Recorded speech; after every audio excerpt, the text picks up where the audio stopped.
Chicken tacos should only be trusted to chicken professionals. That's where we come in.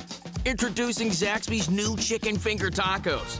One comes with pico de gallo and creamy chipotle ranch.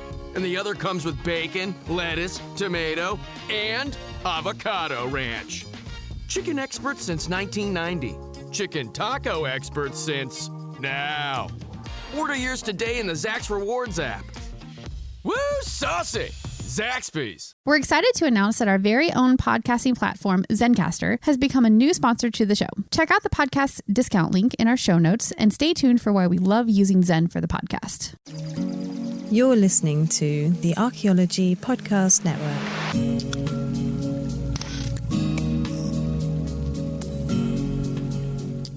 Welcome to Heritage Voices, episode 58. I'm Jessica Uquinto, and I'm your host. And today we are talking about land acknowledgements and Living Heritage Research Council. Before we begin, I'd like to honor and acknowledge that the lands I'm recording on today are part of the Nooch or Ute Peoples Treaty Lands, the Dinétah, and the ancestral Puebloan homeland. And today we have Anna Cordova on the show. Anna Cordova is the lead archaeologist at the City of Colorado Springs and the chairman on the Board of Trustees of Living Heritage Research Council. So you probably remember Anna from episode 8, very early in Heritage Voices, with her decolonizing anthropology episode. And then for the past 3 years, we calculated before this, she's also been the chairman of the Board of Trustees of the nonprofit that we've talked about here on the podcast before. So very, very excited to have you back on the show. Welcome to the show, Anna.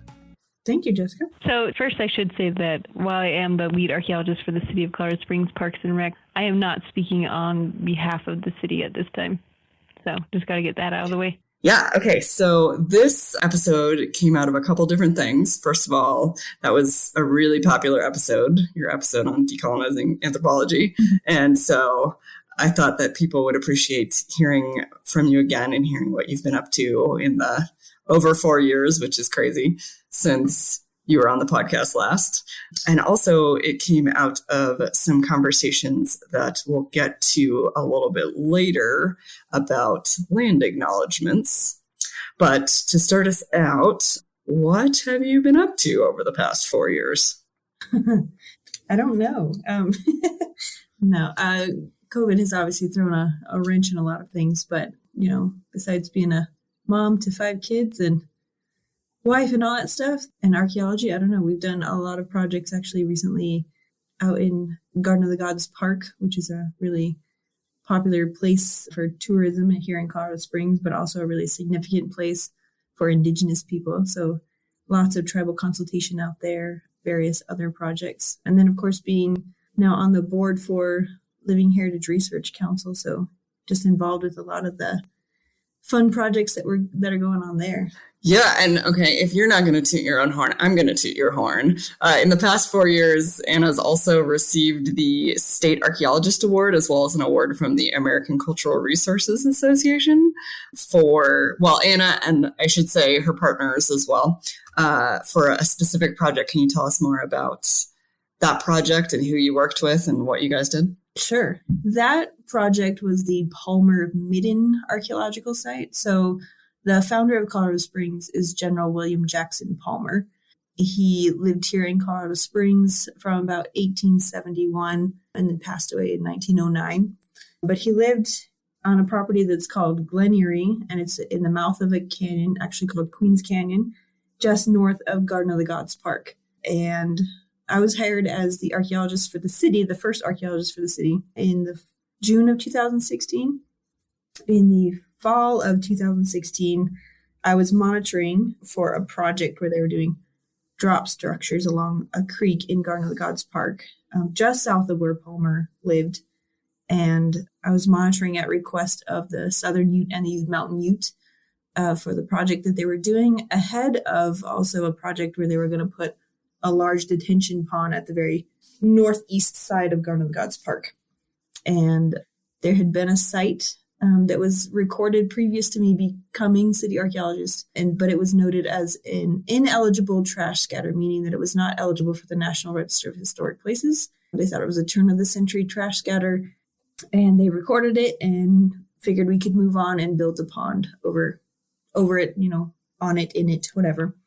And so I knew the site was there, but I started paying more attention as they wore away some of the vegetation with some of their large, heavy equipment that was coming in to put drop structures in the creek, and noticed that the site was a lot more extensive once the vegetation was kind of erased in part of it. And then I also started noticing some of the garbage that seemed a little more fancy than your average turn of the century trash.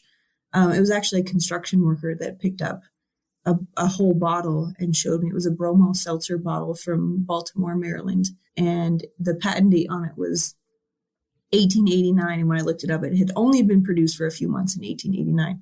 So I knew the site was then older than they had previously recorded it as. And then I was just seeing, certain things that I was familiar with, I guess, but had never really seen on a site before. Lots of the kind of like high-end blue on white ceramics and things like that. And when they went to go revegetate the road, I asked them to let me be there and monitor, and they started loosening up the dirt, and we made them stop because within probably the first 5 meters or so, they pulled out just a bunch of whole bottles and things I'd never seen before, like satin enameled bricks, which I have only ever seen on this site. Wait, satin enameled bricks? Yeah. What does that even, I don't, cultural anthropologist here, what does that even mean? It's a good question. So I think inside they're probably more like regular bricks. I think they use like a white paste. We were finding other bricks on site too that were found in Pueblo, that were manufactured in Pueblo, Colorado. So pretty close, locally sourced. And then another one that they're being manufactured here in Colorado Springs. But these satin bricks, it was a white paste covered in this like shiny white gloss just to make them prettier, fancier. They would often use them, I think, for like bank fronts and things like that. But they said Chicago on one side and Tiffany on the other. That was one thing that I had never seen before. And so, that was noteworthy. And of course, that speaks of a pretty high socioeconomic status. If you've got local bricks, but then you're also importing fancy bricks from Chicago, you've got a reason or money or both. Yeah. And then a few other things. I mean, the amount of artifacts was really pretty staggering as well. Just the few inches of soil they pulled up. They pulled up hundreds of artifacts, and including a bunch of whole bottles, which I had never seen in an archaeological context, not in a buried context anyway. I had never really seen whole bottles. We always find fragments of them or pieces of them. And we were finding Worcestershire bottles and whiskey bottles and medicine bottles. And like I said, probably at least 10 of them just in that little area that they had started pulling up for revegetation. And then a couple other things that were noteworthy were some bases of some light bulbs. The glass was mostly gone, but the inside part where part of the filament was and such, there was a really solid piece of little piece of glass that had a white paper in it with patent dates from the late 1880s and some serial numbers. And I'm thinking, who has electricity out here at that time? Garden of the Gods at the time. Now it's, it's on the west side of Colorado Springs, but it's still very much within this, the main part of the city. At that time, though, there were only a handful of people that would have lived out there, and Garden of the Gods would have been a couple miles from town. So the handful of families that were out there, generally those sites are eligible because they're significant people in the history of Colorado Springs, including, of course, the founder, General Palmer.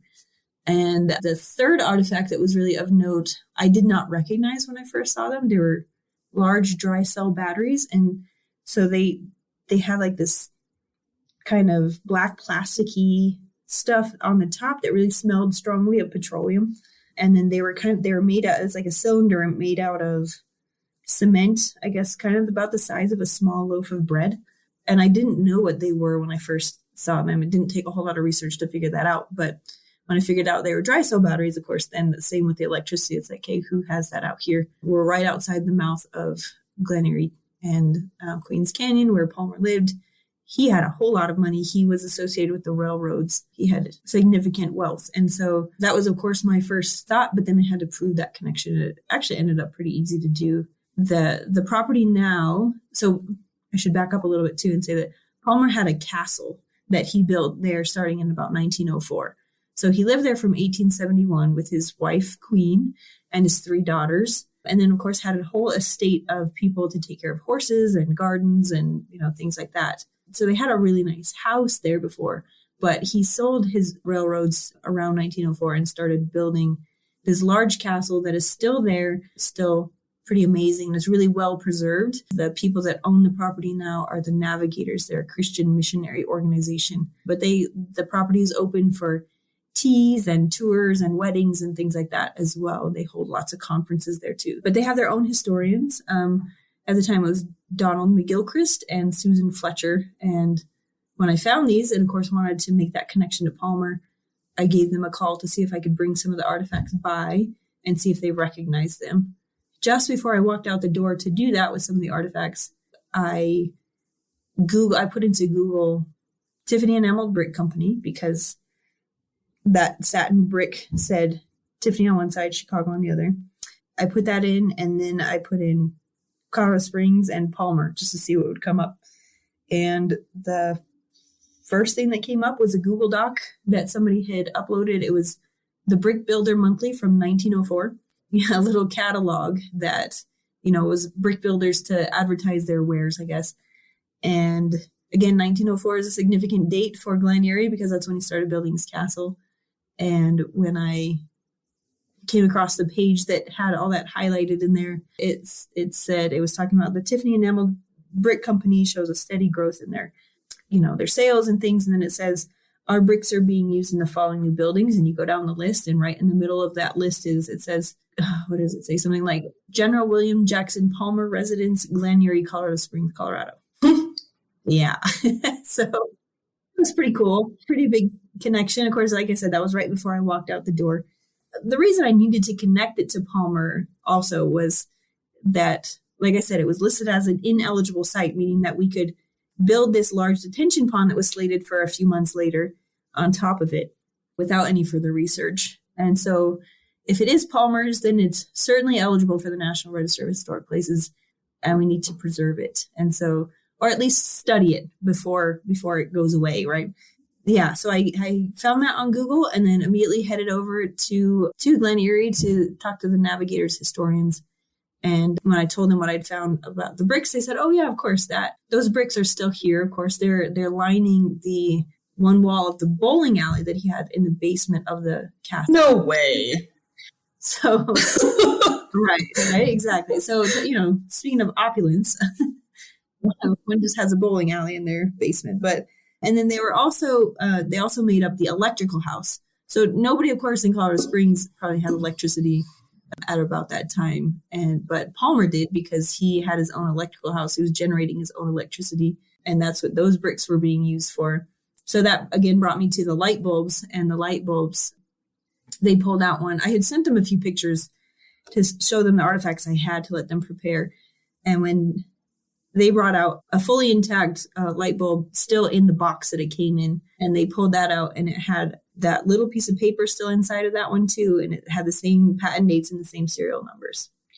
So, there's no, I don't think you can get a stronger connection in archaeology than something like that. And then the same with they had a perfectly preserved dry cell battery as well. And they said that they were operating his electric gate starting in about 1904.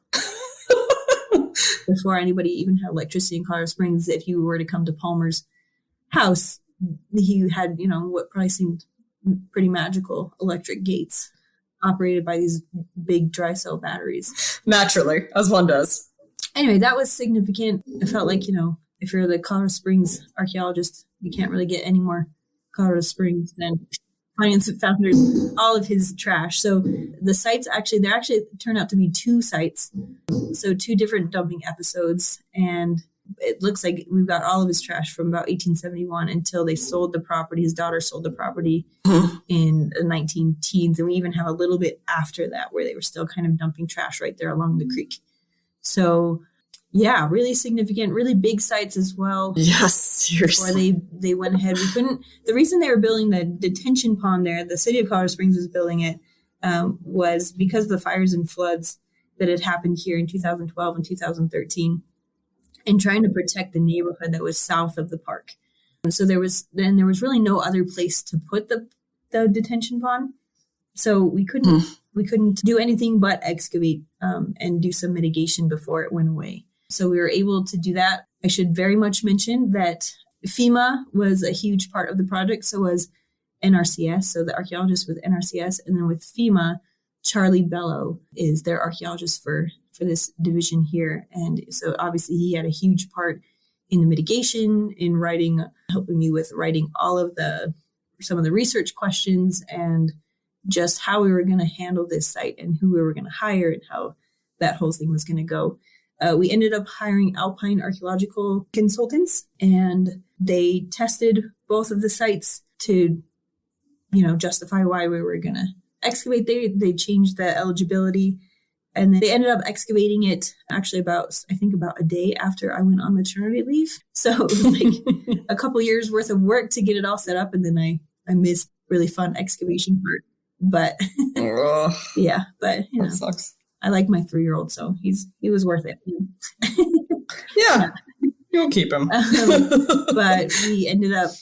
I think they found about over 60,000 artifacts, and that was in just samples where we actually ended up sampling, even with like over 80 test units. That was less than 2% of the site, but they were just so dense in artifacts. There's so many things.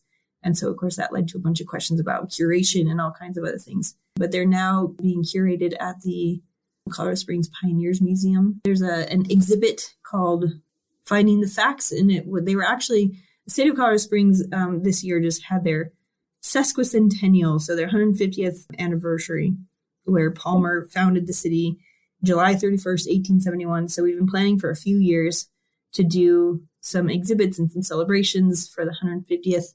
And they were already planning on doing a Palmer exhibit. And then we found this site and were able to incorporate not only a lot of the stuff that the Pioneers Museum already had with archival material and their own collections of artifacts, but we were able to add an archaeological component to it. So it's a really fun exhibit. Alpine, of course, did a ton of work in their excavation and their analysis. Sarah Millward, Mike Prouty, and John Horn were really big parts of that project. So the award is from the state archaeologists was given to FEMA, Alpine, and the city of Colorado Springs. So it's a fun project, and it kind of keeps on giving. But yeah, it was a cool project.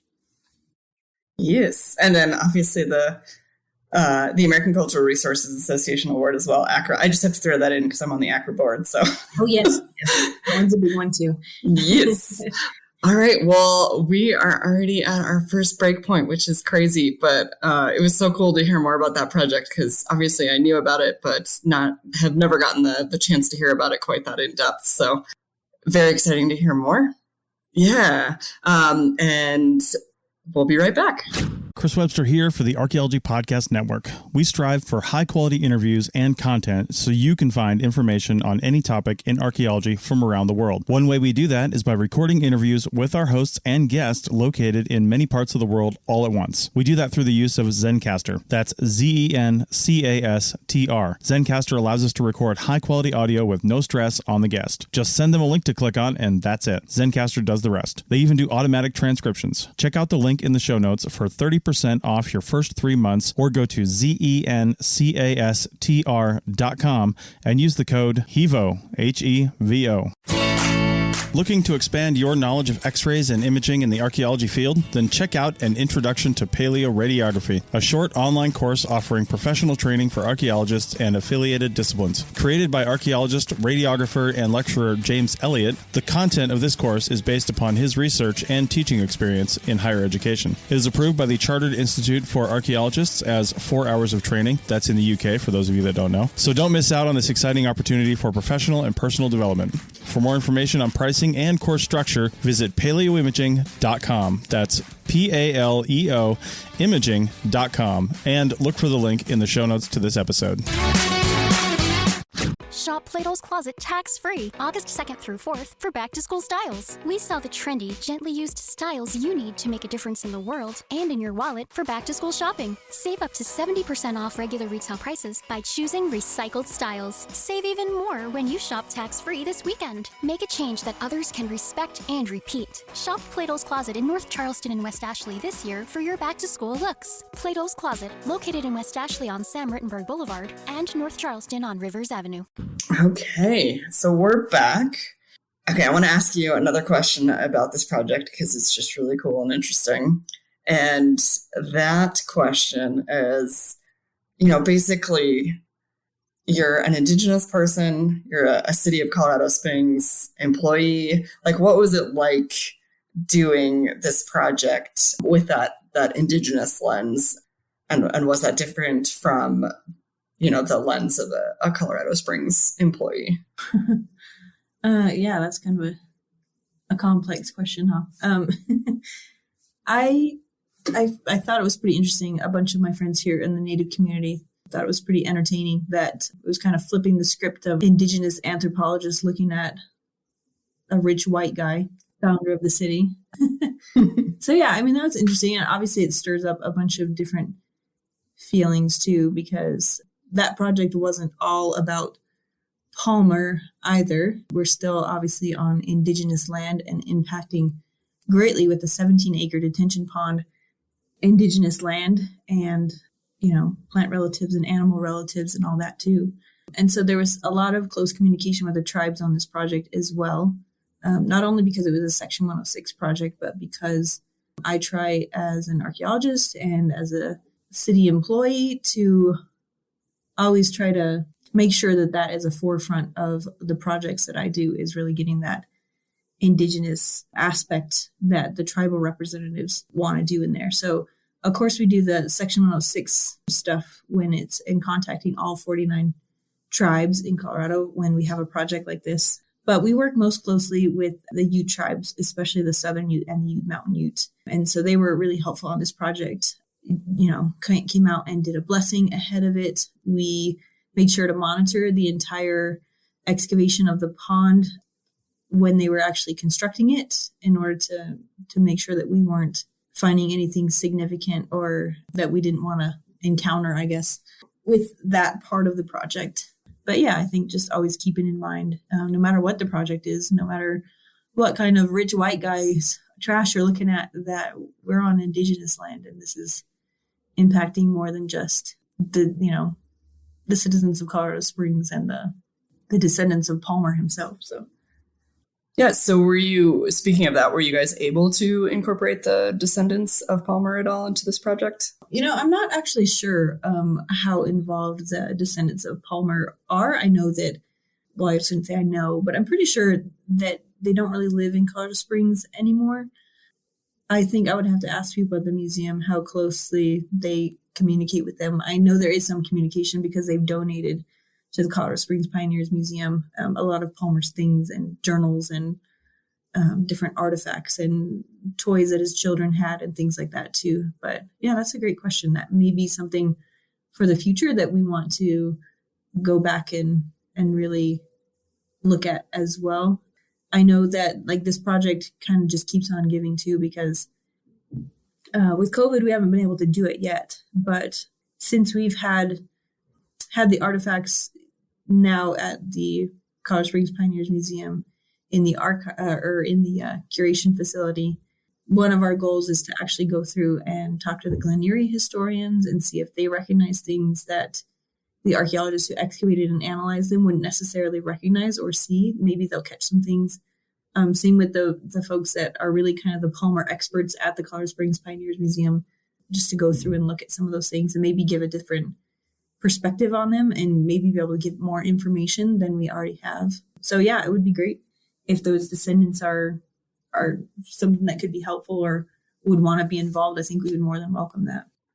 Okay, yeah, so that kind of takes us to the conversation that brought us to this podcast in the beginning today, which was, we were talking about, Indigenous land And so we wanted to talk some more on this podcast about land acknowledgements, because that's something that we've touched on, but not in as much depth as I think the topic could use, particularly because of some of the concerns that you raised.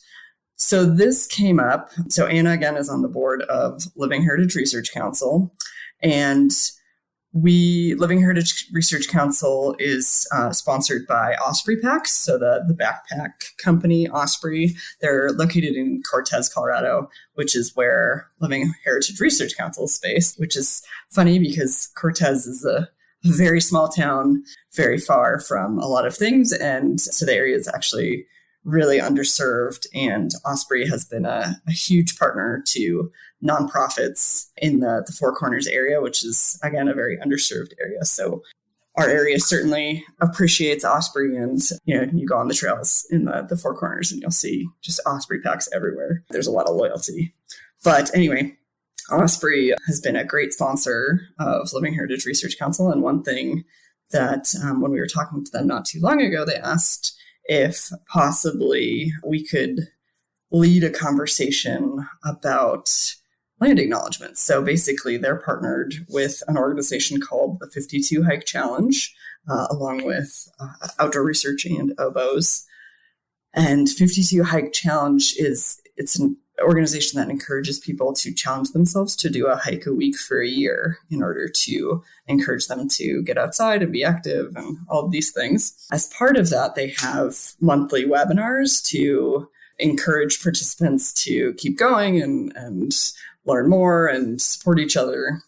And so for one of those in November, they were going to be doing a presentation on mapping, or using a map, I guess, probably is a better description. But as part of that, they asked us if we would come on this presentation and present about the importance of knowing whose land you're on and land acknowledgements and, that topic. So Anna agreed to come on and talk about land acknowledgements and knowing whose Indigenous land you are but she also wanted to highlight some of the challenges and concerns about land acknowledgements. So Anna, why don't you tell us basically what a land acknowledgement is to start with? Let's see, what is a land acknowledgement? I think it depends on who's giving it and what they kind of want to get out of it. I guess I would define land acknowledgements. Generally, it's become sort of popular lately. I get requests for advice about them pretty regularly and have been for probably the last year and a half, maybe 2 years, where it's kind of people, especially ahead of like conferences or different group presentations, want to acknowledge the land that they're on and who was here before them. They're generally just people, at least in my experience, it depends on who gives them. But if it's non-Native people, it's generally getting up and kind of acknowledging that there were people here before them.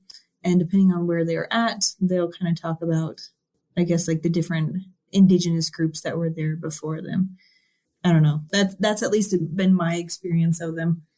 I think from the Indigenous community, at least the ones that I'm connected to, we like for it to be a lot bigger than that, more in depth than that. When I've heard other Indigenous people give them, or if I were to give one, I really like to talk about like not just saying like, these were the people that were here.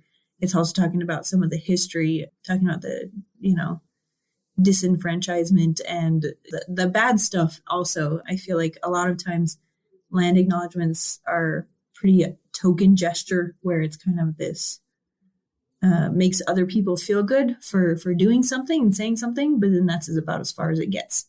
And so I always like to emphasize that it needs to be more than that, give people direction about how to actually take action to promote Indigenous voices and to think about that land a little differently and really acknowledge the history. I mean, the history of Euro-Americans, especially with Indigenous people, is often pretty ugly. And so really talking about not just acknowledging that, but really looking at ways that can be reconciled in some ways. Of course, we can never fully reconcile all the things that have happened, but really looking at ways that you can change your thinking or, be involved in helping Indigenous causes and things like that. Yeah. So that was one thing that you mentioned in your talk was, some of the ways to make land acknowledgements better, and especially reciprocity. Do you want to talk a little bit more about that, like about the idea of that if you're just giving a land acknowledgement, that's not really enough? Right. I think one of the things that I always promote when I talk to students or whoever, and it kind of can come off as cliche or maybe a little cheesy, but talking about, again, just maybe decolonizing the way that you think about those properties. I think a lot of, especially like, Westernized or American type of thinking is very much separating people from nature as if we're not a part of it, but, shifting your thinking to a little bit more of an Indigenous way of thinking, of knowing that whatever you're impacting when you're out is impacting all kinds of things, including humans, plants and animals and the land itself, but also humans. And so thinking about it that way. So just kind of a shift in the way that people think about the places that they're at and what they're doing to them. I think also, like I said, taking action. So last week was a great opportunity talking to the 52 Hike Challenge and Osprey and Oboe's partners just about ways to support them. And I think a great example is supporting an organization like Living Heritage Research Council. I really talked a lot about how the goal of Living Heritage Research Council is to amplify Indigenous voices and to just help facilitate Indigenous-led projects when it comes to preserving culture and land and making different connections with landowners so that they're aware of Indigenous perspectives and can maybe even promote those things as well. And so, yeah, and we talked about too, finding people in your own community where you can connect with that, find an Indigenous perspective on their own history. So looking up like the tribes around you's websites to hear what they're saying about themselves, maybe going to their cultural centers or museums or things like that, and really making it something that is something that you think about on a daily basis, or at least educate yourself on what kind of history there is around you, what the Indigenous people around you are struggling with, and seeing if there's ways that you can help as well. Really taking action, not just giving a land acknowledgement to make yourself feel better, or empty words, just do something. Yeah. I mean, so I'm quoting a little far here, but my understanding that there was a session at the Plains Conference where there was a TIPO panel, and that apparently someone from the TIPO panel described land acknowledgements as someone basically saying, like let's say someone stole your car, and then they're like, hey, I really like this car. I really appreciate that you bought this car so I could have it. I'm going to keep it though, and keep using it and keep benefiting from it. But I see you that this was your car originally.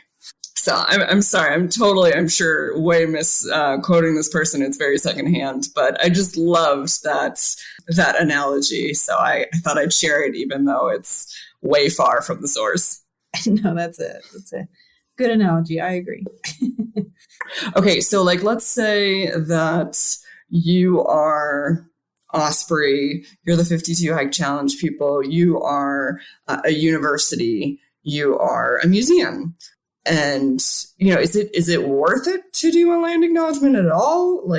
And if so, how do you show that you've, done that work that you've talked about to show people that, when you say your land acknowledgement, that you really mean it? Yeah, that's a good question. Good point. I think first off, you got to make sure that you are doing that, especially with larger organizations. I think, it's different for individual people when it comes to actually going out and recreating in those places or using those lands to, change their way of thinking. But, like I said, get involved with the local Indigenous groups. But for larger university, organizations like universities or museums, make sure that you are engaging with the Indigenous community around you. Make sure that if you do have a land acknowledgement, I feel like if you're going to do a land acknowledgement, it needs to come from the Indigenous voices around you. I don't feel like they should ever be written by non-native people. I'm always emphasizing that Indigenous people are still here and still know their histories very well, obviously. And that often I feel like gets lost in translation where, a lot of big organizations that's their thing, is to tell history or talk about those places because they're kind of experts in their field, they feel like. But it needs to come from Indigenous perspectives and Indigenous voices. So make sure you're amplifying those. I think land acknowledgements can do the opposite when they're not coming from an Indigenous perspective or an Indigenous voice. They need to tell the whole truth. That's something that I know some people don't love about land acknowledgements, is that if they're telling the whole truth, they can make some people uncomfortable. But I feel like that's the least we can do for Indigenous people, is at least tell the whole truth. All right. Well, we are already at our second break point. It's crazy how fast this goes. But we will be back here in a minute. Save on O'Reilly Brake Parts Cleaner. Get 2 cans of O'Reilly Brake Parts Cleaner for just $8. Valid in-store only at O'Reilly Auto Parts. O'Reilly Auto Parts. Shop Plato's Closet tax-free August 2nd through 4th for back-to-school styles. We sell the trendy, gently used styles you need to make a difference in the world and in your wallet for back-to-school shopping. Save up to 70% off regular retail prices by choosing recycled styles. Save even more when you shop tax-free this weekend. Make a change that others can respect and repeat. Shop Plato's Closet in North Charleston and West Ashley this year for your back-to-school looks. Plato's Closet, located in West Ashley on Sam Rittenberg Boulevard and North Charleston on Rivers Avenue. Okay, so we are back. And one thing so we were just talking about land acknowledgements and examples of what that could look like, whether or not it makes sense to do them. And I just wanted to give an example of a project that I'm working on where I do feel like somebody is really trying to do a good job on land acknowledgements. And I feel like that is the city of Boulder, Colorado. I've been working with them through the for-profit, Living Heritage Anthropology, my company. And basically I've been helping them since 2018 work on their tribal consultations along with Ernest House Jr. as well from Keystone. He's also been assisting with those efforts. And one part that Ernest more has been taking the lead on, but that I've been helping with is, and obviously the city affiliates specifically is who I'm thinking of at the city, and Christian Driver as well. They've been working a lot on their land acknowledgement, and it's not finished yet. So unfortunately, I won't be able to put it in the show notes or anything.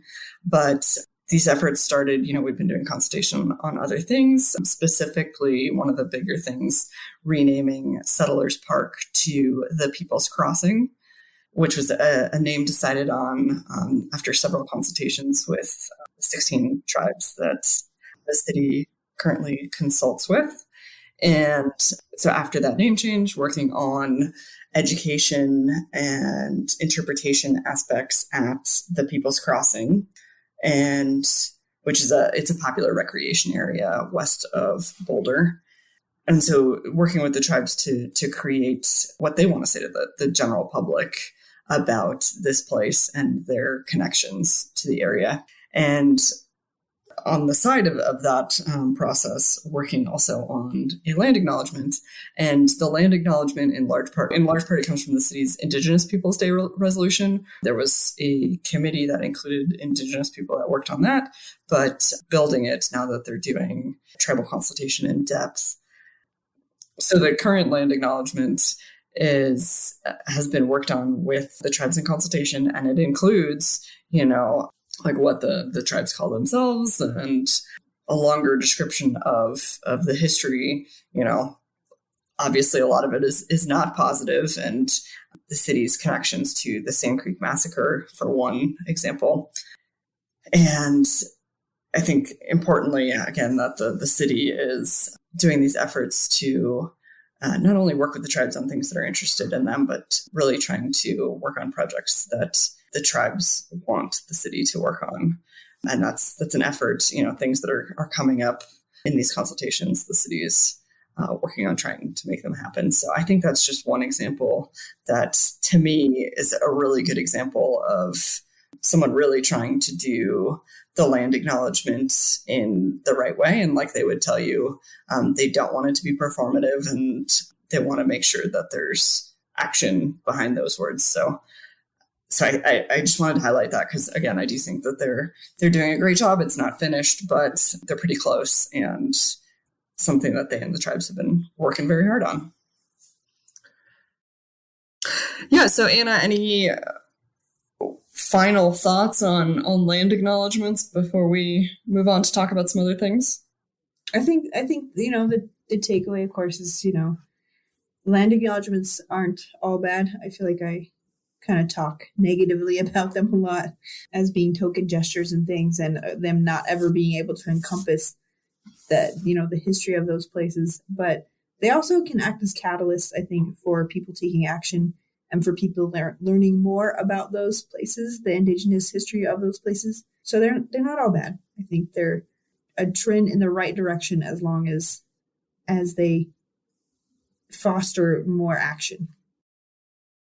Yeah. And so on that note, let's say, you work for a city, or you work for a museum or a university, or some other organization, a nonprofit, perhaps.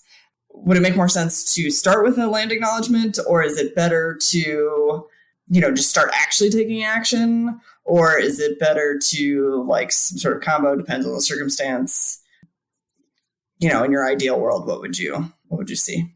It's a good question. I feel like taking action is by far the most important thing. And I feel like if that isn't already being done, that should be the focus. I think land acknowledgements, like I said, can help start people in thinking about taking those actions and doing those things that would lead to some changes. But I think without action, they don't really mean anything. So. Right. And if you're going to be agonizing over your land acknowledgement, maybe it's a better use of your time just to do the thing. Right. Right. Cool. Yeah. So let's talk about what doing the thing looks like. What are some examples in your life of good work that you've seen trying to do the thing? Well, I mean, aside from the work that you all do with Living Heritage Research Council, I feel like that's very much doing the thing, I guess. Taking action to and knowing your role in things as well. I might be an Indigenous person, but I'm certainly no authority on anything Indigenous either. So finding the proper people to help facilitate the needs that they have. Again, doing those Indigenous-led projects and knowing where we stand as archaeologists, anthropologists, non-native people.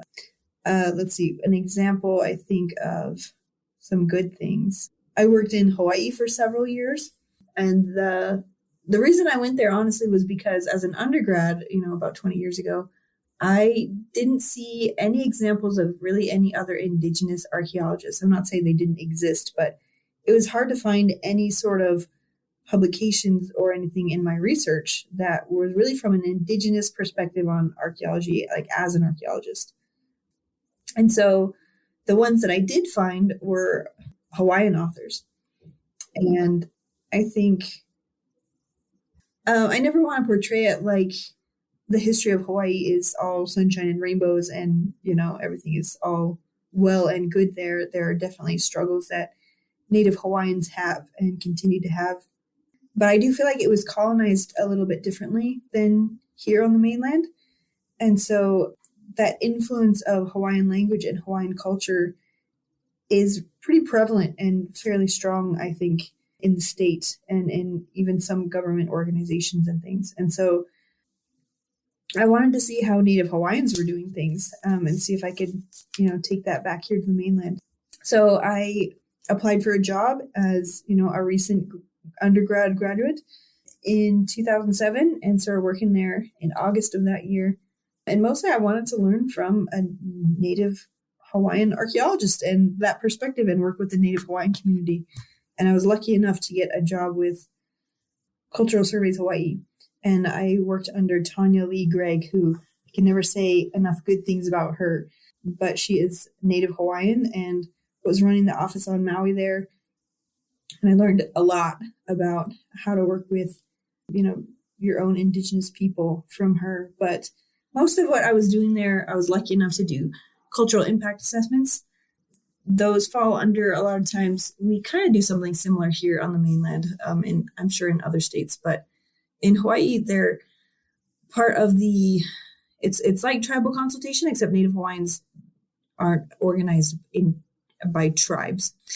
And so it's a little bit different in the way that you communicate with the Native Hawaiian families and different organizations, but it's required in the state, anytime there's state or federal funding, to do these projects. And really it's to notify Native Hawaiian descendants of those areas about the projects that are going on and ask them about impacts to past, present, and future traditional cultural practices and properties. And I feel like I actually ended up doing my master's thesis later on after I worked there on the effectiveness of those and what really happens to them afterwards. But really, things like that are meant to really listen to those Indigenous voices and take them into account when you're doing projects.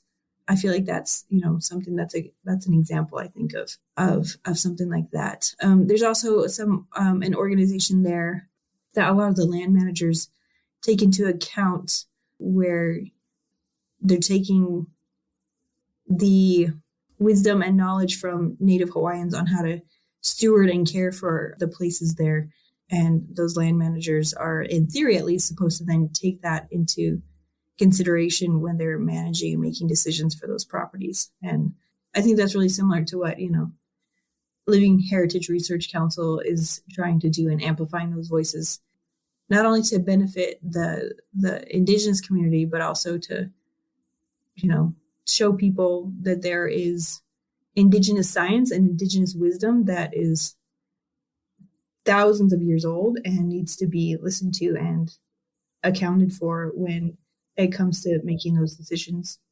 Yeah. And I mean, I think if you're an individual, there's still lots of things that you can do as an individual, like even if you're not an organization that can do tribal consultation or all of those things.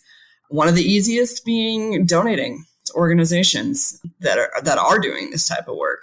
So, for example, just like off the top of my head, a couple organizations that come to mind are NAFPO, the National Organization of Tribal Historic Preservation Officers, NARF, the Native American Rights Fund, the Colorado Plateau Foundation here in the Southwest. Also, like your local-ish tribal museum or cultural center or nonprofit based on on the reservation. So, for example, like the Hopi Foundation or the Ashui Awan, I hope I'm not saying that wrong, museum at the Pueblo of Zuni. Let's see, I'm trying to think, does Ute Ute or Southern Ute have? Well, I mean, Southern Ute has their own tribal museum, but it's in association with History Colorado. Right. Or, you can support tribal enterprises. So, like, for example, the Ute Mountain Ute Tribal Park. You can get a tour through the tribal park, or the Wallapai Nation. They're river rafting on the Grand Canyon, Havasupai, hiking down to Havasupai Falls. So there's lots of like organizations you can donate to or tribal enterprises you can support. Yeah, Anna, do you have any that you want to add to that list? I mean, I'm just thinking of I'm sure you could find local resources where you are. I'm just thinking as a member of the Native community here in Colorado Springs, one of a good way to, maybe not the best way, but one of the ways that you can find those organizations, attend local powwows and things. Those are nearly always open to the public and often have booths of different organizations that are helping out people in the Indigenous community. Here in Colorado Springs, we have an organization called Hasea Advocates that is Indigenous run to help Indigenous victims of domestic violence. And they're doing some great work locally here in Colorado Springs. I'm sure there are a lot of different, like the Denver Indian community, or I'm sorry, the Denver Indian Center up in Denver, places like that really are doing good work in their own communities too. Yeah. I mean, tribal resources are also wonderful and great, but you could probably find some locally too that you could contribute to and help foster the work that they're doing as well. Well, and also, like, let's say maybe you don't have a lot of money to donate. You're younger, you're a student, you're retired. Maybe you don't have money, but you have time. So some of these organizations may want board members. Obviously, they may prefer Indigenous board members where possible, but let's say maybe you have a skill that would be useful to them. They may still be interested in having you serve as a board member and give your time and energy, even if you're not Indigenous. So like Living Heritage Research Council, for example, we're going to be recruiting a bunch of new board members for positions. Obviously, with the focus of our organization, we're always going to want to have Indigenous board members wherever possible.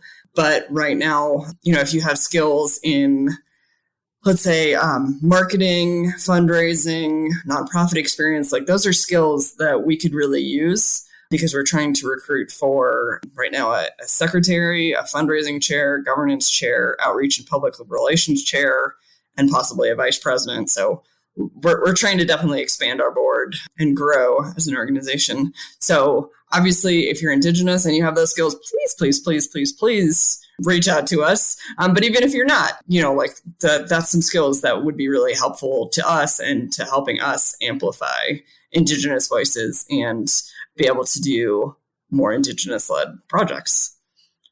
Yes, great example. Yes. Yes, please come join Anna and I. Hang out with us. Also, if you want to hang out with us and you're not in those criteria, but you are an Indigenous like student or young person and you want an internship and you want to hang out with us, we're also going to be recruiting for interns in the spring. So if And we do some really cool projects too. So yes. A lot of really opportunities too. Yeah. So we've had interns. So this year, for example, we had 2 interns from the Hopi tribe. They are awesome. And they've come out with us on fieldwork projects at Browns Canyon National Monument, Bears Ears National Monument within the Monticello Field Office, the Moab Field Office. So they've gotten to go to like really cool, beautiful places and go there with elders and interview them about what the place means to them. It's been really cool experiences seeing the interns and the elders interact, and one of the coolest professional experiences for me personally. And obviously you could tell that it meant a lot to both the elders and the interns. So very excited to continue doing that. And then they're, getting the opportunity to do the different skills involved in seeing an ethnographic project through, like transcribing the interviews after fieldwork or working on the report, things like that. So if you're interested in cultural anthropology, archaeology, any related field, and you are an Indigenous person and you're interested in this type of work, pay attention to our Facebook page, or you can also sign up for our newsletter, like through our website, livingheritagea.net. If you scroll down, a little thing will pop up asking if you want to join our newsletter, and that'll keep you in the loop about what's happening with Living Heritage Research Council. And that's true, like whether you want to follow our internships or not, like, or if you're just interested in following what we're doing, the newsletter at livingheritagea.net or our Facebook page, Living Heritage Research Council. You can follow what we're doing on both those places. Yes, it's a great organization and doing good work, but we need more help. So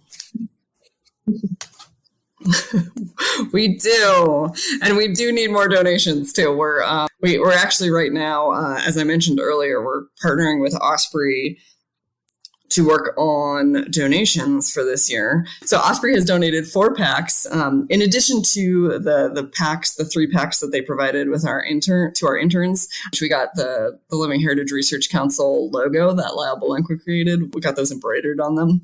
And so they donated 4 more packs that we can use as donation incentives. So again, we'll be embroidering the Living Heritage Research Council logo on the back of them. And then we're doing a fundraising drive right now.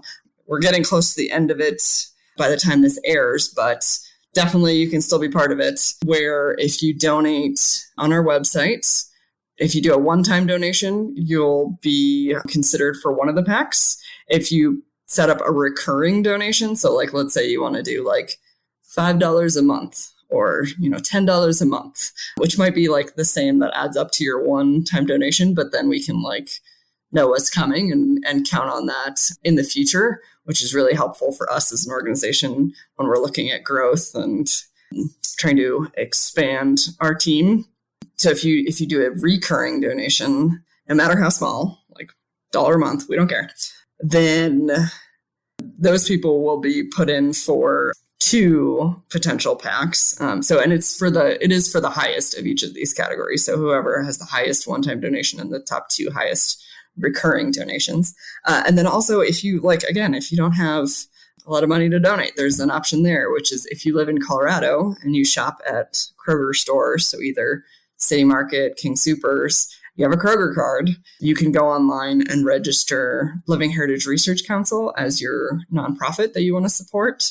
It takes like 2 minutes. It's really fast and easy. You let us know that you did that and you'll be in the running for the final backpack. So again, that's a free option if you live in Colorado, and it's like the recurring donations because it supports us regularly into the future as long as you keep us as your nonprofit on the card. So it's really helpful for us. And it's, again, 2 minutes. It's free. It's really nice and easy. And we do have Amazon Smile if you don't live in Colorado as well. Oh, I was just about to ask about the Amazon Smile ones. Yes. Yeah. The tricky thing with the Amazon Smile is you always got to remember to like log in with like Amazon Smile. But as long as you do that, we do get it. I didn't know that. We hope that you will consider donating to our nonprofit, or, again, board members, please, or if you're a student, interns. Yeah. All of the above. Cool. All right. Well, we are running over on this segment, but I'm just so glad that we were able to have you come back on and talk about your work, the Palmer excavation, which was so cool. Talking more in depth about land acknowledgements, because that's something that we've touched on the podcast, but not really gone in depth into land acknowledgements. And then talking about what people can do to take action instead of just words. So thanks for coming on, Anna. Yeah, thanks for having me. It's fun. All right. I will talk to you soon. Thanks again. Okay. Thanks.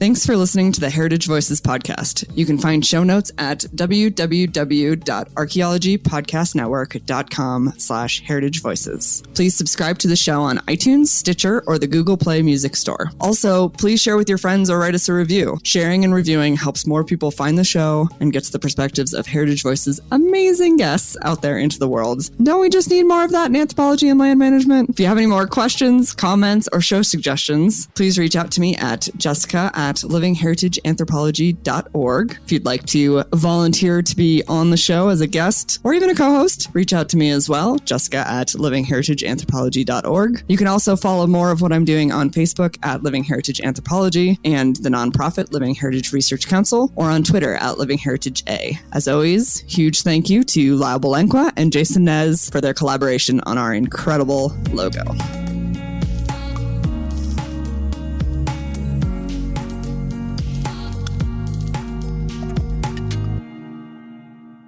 This episode was produced by Chris Webster from his RV traveling the United States, Tristan Boyle in Scotland, DigTech LLC, Cultural Media, and the Archaeology Podcast Network, and was edited by Max Lander. This has been a presentation of the Archaeology Podcast Network. Visit us on the web for show notes and other podcasts at www.archpodnet.com. Contact us at chris@archaeologypodcastnetwork.com. Thanks again for listening to this episode and for supporting the Archaeology Podcast Network. If you want these shows to keep going, consider becoming a member for just $7.99 US a month. That's cheaper than a venti quad eggnog latte. Go to archpodnet.com/members for more info. Save on O'Reilly Brake Parts Cleaner. Get 2 cans of O'Reilly Brake Parts Cleaner for just $8. Valid in-store only at O'Reilly Auto Parts. O'Reilly Auto Parts. Introducing Zaxby's new chicken finger tacos. One with pico and creamy chipotle ranch, and the other with bacon and avocado ranch. Chicken expert since 1990. Taco expert since now. Woo, saucy! Zaxby's.